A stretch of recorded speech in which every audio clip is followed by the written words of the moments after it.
confissão, silêncio. E agora, preparava-se para entregar a hóstia àquela mulher simples, que, sem pedir nada, havia se tornado o centro de um fenômeno inexplicável. O momento chegou. Com mãos trêmulas, ele elevou a hóstia e disse as palavras sagradas. Quando a colocou sobre a língua de Maria, uma transformação se deu. O pão consagrado se tingiu de vermelho diante dos olhos atônitos dos poucos presentes. Era sangue. Novamente. Mas desta vez, algo mudou. Maria tombou para trás em convulsão leve. Uma lágrima escorria por seu rosto. E, de repente, um feixe de luz atravessou a janela da capela e a envolveu como um véu sagrado. Muitos presentes caíram de joelhos, alguns chorando, outros gritando. Uma mulher desmaiou. Uma criança correu para os braços da mãe. E alguém gritou: "É o Espírito Santo." O alvoroço cresceu. A notícia se espalhou como fogo em capim seco. Ainda naquele mesmo dia, a praça se encheu de centenas de fiéis, clamando por bênçãos, curas, sinais. E o céu, como que em resposta, rompeu sua aridez. Uma chuva suave começou a cair sobre Juazeiro. Não era época de chuva. Era milagre, diziam todos.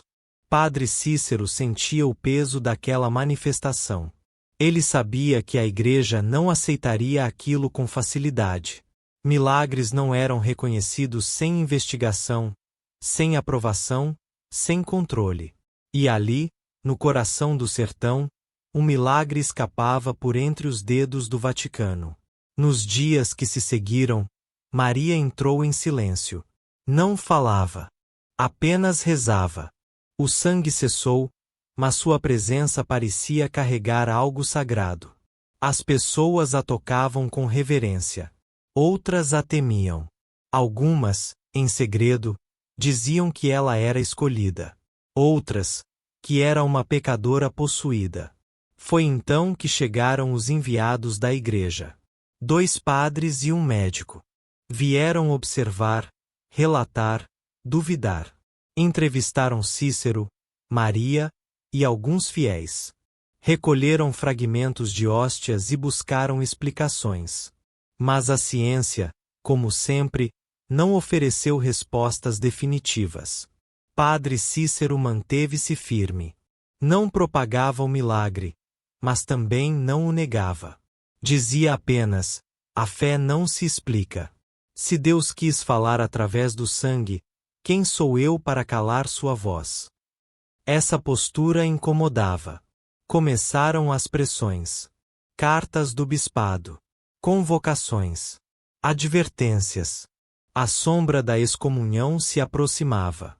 Mas enquanto isso, Juazeiro florescia. A fé virava fonte de sustento.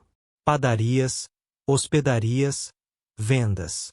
Tudo crescia. E os romeiros não paravam de chegar. A cidadezinha antes esquecida se tornava o epicentro de uma revolução espiritual. Em certa madrugada, Padre Cícero saiu da casa paroquial e caminhou até a colina atrás da capela. Olhou para o céu estrelado e sussurrou uma prece: Senhor, se é heresia, então cale meu coração. Mas se é tua vontade, dai-me força para suportar. No dia seguinte, um menino paralítico voltou a andar após tocar na mão de Maria. Outro milagre. E então veio a tempestade. O milagre havia ganhado o povo, mas perdia terreno dentro da própria igreja. Com o passar dos meses, o fervor popular se mantinha aceso, como chama protegida da ventania, enquanto as autoridades eclesiásticas intensificavam seus esforços para sufocá-lo. Padre Cícero, agora conhecido em todo o Nordeste como o Santo Vivo, tornou-se o centro de um cerco espiritual e político. Não havia um só dia em que não chegasse uma nova carta, uma intimação, uma cobrança. O clero o acusava de fomentar o fanatismo. O Vaticano exigia explicações. E o povo o venerava. Em sua humildade, Cícero silenciava. Evitava confrontos. Respondia com orações, com visitas aos doentes, com gestos de bondade. Mas por dentro, o peso do silêncio o corroía. Tinha dúvidas. Tinha medo. Tinha fé. Maria de Araújo também foi levada ao silêncio. A mando da diocese, passou a ser mantida longe do altar, longe da capela. Foi proibida de receber comunhão em público. Seu rosto deixou de ser visto com frequência, e surgiram boatos de que estaria doente, enclausurada, punida. Alguns diziam que ela havia sido levada a um convento distante. Outros, que estava possuída. Padre Cícero sofria com aquilo. Sabia que Maria era apenas um instrumento, e que a mão que agia através dela não era humana. Mas o mundo ao seu redor não queria milagres. Queria controle. Foi então que um documento chegou de Roma.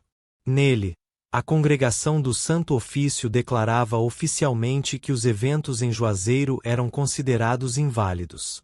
Não havia milagre. Havia exagero. Havia manipulação. Havia erro. Padre Cícero foi suspenso de suas ordens.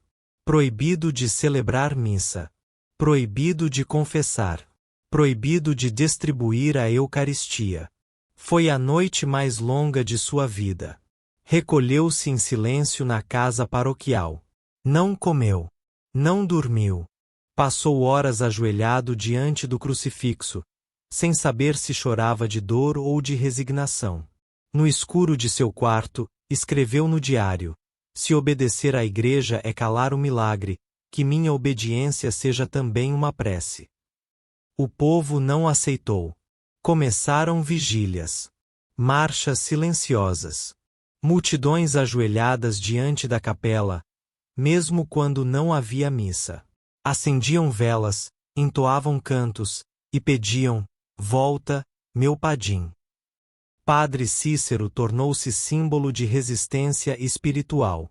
E Maria de Araújo, ausente e misteriosa, virou lenda viva. Sua imagem foi pintada em paredes, sua história narrada em cordéis, seu nome sussurrado em orações. No entanto, a perseguição não cessava. Os jornais do Sul ridicularizavam Juazeiro. Chamavam de cidade do fanatismo. Acusavam Cícero de manipular a fé dos pobres. E o Vaticano, de longe, mantinha-se firme na condenação. Mesmo assim, a fé do povo florescia. Os milagres não cessavam. Doentes relatavam curas. Famílias diziam ver luzes no céu. E a cada nova manifestação, o silêncio do clero contrastava com os cânticos do sertão. Padre Cícero nunca abandonou seu povo. Se não podia celebrar na capela, celebrava em silêncio, com os olhos, com os gestos. Continuava ajudando os pobres, visitando os doentes, acolhendo os desesperados. E em uma noite de lua cheia, Maria de Araújo apareceu novamente, discretamente, ao lado da capela. Ajoelhou-se, beijou o chão, e foi levada por fiéis em procissão até o alto da colina. Lá, diante de todos, sem dizer uma só palavra, ergueu uma cruz de madeira e chorou. Foi o suficiente para reacender a esperança. O tempo passou, mas a chama da fé em Juazeiro do Norte não se apagou. Mesmo sob o peso da censura e do descrédito, os romeiros continuavam a chegar. Viajavam dias em paus de arara, a pé, de burro ou carroça, apenas para pisar na terra onde o milagre havia acontecido. Aquela cidadezinha sertaneja, esquecida no mapa e ignorada pelas elites, tornará-se um santuário não oficial. Padre Cícero, mesmo impedido de exercer seu ministério, manteve-se firme em sua missão de cuidar do povo. Passou a atuar como conselheiro, juiz moral, mediador de conflitos e, acima de tudo, como símbolo de esperança. Seu quarto simples virou confessionário. Sua presença era a bênção. Sua palavra era consolo. Enquanto isso, Maria de Araújo permanecia em reclusão. Havia nela um misto de humildade e martírio. Apesar do silêncio imposto, nunca abandonou a fé. Vivia entre orações e lágrimas, entregue a Deus. Cícero a visitava em segredo, levando-lhe conforto e notícias do povo. Sabia que ela carregava em si o peso de um milagre que o mundo se recusava a aceitar. A perseguição institucional não impediu o florescimento espiritual. Pelo contrário, fez nascer um movimento popular autêntico. Homens e mulheres do sertão passaram a organizar encontros de oração, procissões, celebrações em honra ao Padim Cisso. A religiosidade ganhou cores, músicas, poesia. O cordel virou ferramenta de resistência. A fé virou arte. O Vaticano, ainda surdo às súplicas do povo, ignorava os sinais que se multiplicavam. Relatos de curas inexplicáveis. Sonhos proféticos. Luzes vistas nas colinas. E em meio a tudo isso, o nome de Maria de Araújo era sussurrado como o de uma santa. Em um desses encontros populares, um menino paralítico levantou-se após tocar em uma pedra trazida do altar onde ocorrerá o milagre. Os fiéis clamaram por reconhecimento. Mas a igreja se manteve em silêncio. A ciência não conseguia explicar. O Estado não queria se envolver. Foi quando um grupo de romeiros decidiu marchar até a capital do Ceará, levando um abaixo-assinado com milhares de assinaturas pedindo a reintegração de Padre Cícero e a reabilitação do milagre. Levaram imagens, testemunhos, relíquias. Foram recebidos com frieza, mas sua mensagem ecoou. Mesmo sem respostas, voltaram fortalecidos. Trouxeram a certeza de que sua fé não dependia da validação de Roma. Trouxeram esperança. Padre Cícero, emocionado com o gesto, escreveu uma carta pública. A fé do sertanejo não precisa de autorização. Ela brota do chão seco, como o mandacaru. Cresce entre pedras. E floresce, mesmo quando o céu não chove. Maria de Araújo, cada vez mais frágil, tornou-se símbolo da mulher mística nordestina. Muitos passaram a visitá-la, em silêncio, apenas para vê-la orar. Seu semblante transmitia paz, mesmo diante do abandono institucional. Era como se tivesse feito as pazes com o invisível. E então, em uma manhã de céu acinzentado, ela partiu. Morreu em paz, segurando um pequeno crucifixo e com os olhos voltados para o céu. Não deixou palavras. Apenas silêncio. A notícia se espalhou como vento forte. Em poucas horas, milhares se reuniram em Juazeiro. A capela ficou pequena. As ruas se encheram. Não havia procissão oficial, mas havia comoção. Padre Cícero, profundamente abalado, celebrou em silêncio. Não com palavras, mas com gestos. Colocou a cruz que ela segurava no altar. Ajoelhou-se. Chorou. A fé resistia. Mesmo diante da morte, da injustiça, do silêncio. Juazeiro do Norte nunca mais foi a mesma. A morte de Maria de Araújo selou uma ferida que jamais cicatrizaria completamente. Mas também acendeu uma luz que jamais se apagaria. O povo, que antes caminhava em busca de milagres, agora caminhava para manter viva a memória de uma mulher e de um sacerdote que ousaram acreditar no impossível.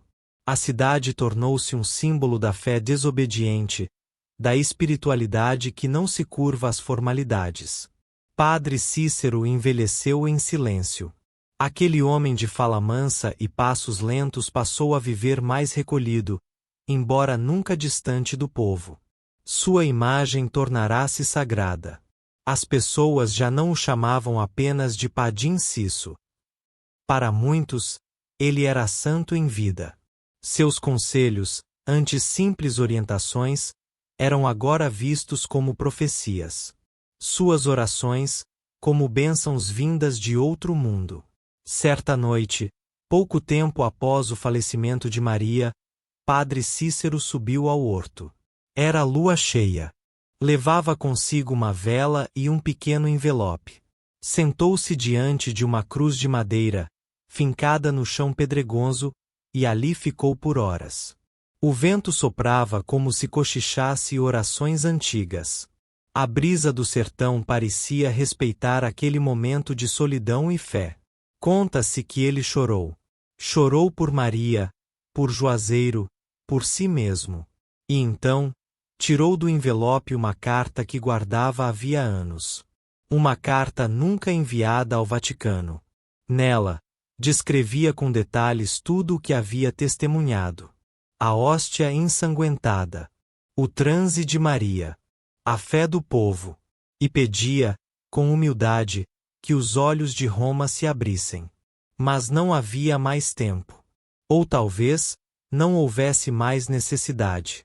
A carta foi deixada aos pés da cruz. Na manhã seguinte, um romeiro a encontrou. Leu em voz alta. As palavras do padre emocionaram a todos ali presentes. A notícia se espalhou. Aquela carta tornou-se relíquia. Muitos acreditaram que era o testamento espiritual do sacerdote. Um documento final de fé e convicção. Com o passar dos anos, a Igreja começou a olhar novamente para Juazeiro. Não com censura, mas com curiosidade. Teólogos, historiadores, estudiosos começaram a revisitar os documentos, a escutar os relatos, a reconsiderar os testemunhos. Lentamente, surgiu uma nova narrativa. Não oficial, mas presente. Uma narrativa que reconhecia que, talvez, ali houvesse havido um sinal. Padre Cícero faleceu em 1934, aos 90 anos. Sua morte não foi um fim, mas o início de um culto popular que só cresceu com o tempo. Milhares compareceram ao seu velório. O silêncio foi mais eloquente do que qualquer hino. Ao seu lado, colocaram uma imagem de Maria de Araújo. Era o reencontro. A união de duas almas que, juntas, sustentaram a fé de um povo inteiro. Décadas depois, o Vaticano iniciou uma reavaliação de sua história. Sem alarde, sem holofotes, mas com respeito. Em 2015, a Igreja reconheceu que Padre Cícero merecia um novo olhar. Que talvez houvesse ali, de fato, um santo não canonizado. Um servo de Deus que compreendeu o coração do povo como poucos. Hoje, o túmulo de Maria de Araújo é ponto de peregrinação. Seu nome, antes censurado, agora é cantado em romarias e gravado em cordéis. Sua imagem estampa oratórios, medalhas, panos de cabeça. O povo não esqueceu. O povo nunca esquece. O horto onde Padre Cícero rezava tornou-se local sagrado. Ali, as velas nunca se apagam. As orações ecoam como cânticos de resistência. E a carta deixada na cruz?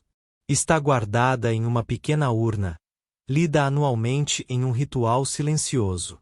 Cada palavra, uma lembrança. Cada linha, um testemunho de fé. O milagre que a Igreja se recusou a reconhecer permanece vivo. Não nos documentos, mas nos corações. Não nas atas oficiais, mas nas promessas cumpridas. Não nos dogmas, mas nos olhos dos que caminham quilômetros com os pés descalços, acreditando que o impossível pode acontecer. A fé, afinal, não precisa ser validada para ser verdadeira. E Juazeiro do Norte é prova disso.